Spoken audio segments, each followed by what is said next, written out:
দেশের মানুষের কল্যাণ, জাতীয় স্বার্থ ও রাজনৈতিক ঐকমত্যের ভিত্তিতে পররাষ্ট্রনীতি প্রণয়নের আহ্বান জানিয়েছেন সাবেক বর্তমান কূটনীতিক, রাজনীতিবিদ ও বিশেষজ্ঞরা। সেন্টার ফর গভর্নেন্স স্টাডিজের প্রেসিডেন্ট জিল্লুর রহমানের সঞ্চালনায় সংলাপে তারা বলেন, পররাষ্ট্রনীতি হতে হবে নিজেদের স্বার্থে, অন্য কোনো দেশের জন্য নয়। ভারতের সঙ্গে কূটনীতির ক্ষেত্রে বিগত সরকারের মতো একপক্ষীয় না করে নতুন করে ভাবার পরামর্শ তাদের। পান্থ রহমান জানাচ্ছেন বিস্তারিত।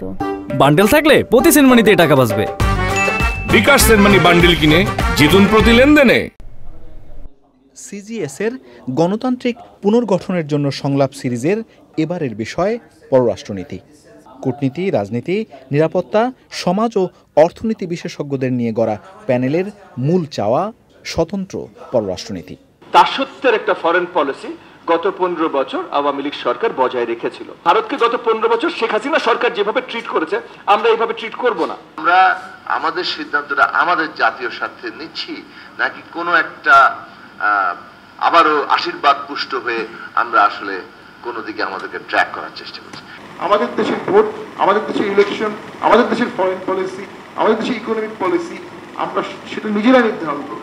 পরিবর্তিত ভূ রাজনীতির সাথে পররাষ্ট্র মন্ত্রণালয়ের সংস্কারের প্রয়োজনীয়তার কথাও বলেন বক্তারা।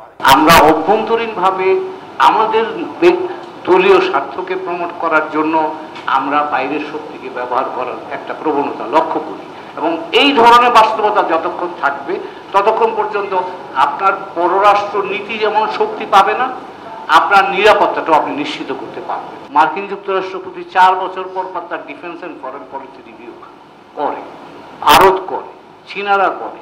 আমি তো গত 54 বছরে আমি কোনো রিভিউ প্রসেসের মধ্যেই যাই। বক্তারা মনে করেন, পররাষ্ট্র মন্ত্রণালয়কে কার্যকর করতে ব্যর্থ হয়েছে অন্তর্বর্তী সরকার। পান্থ রহমান, চ্যানেল আই, ঢাকা।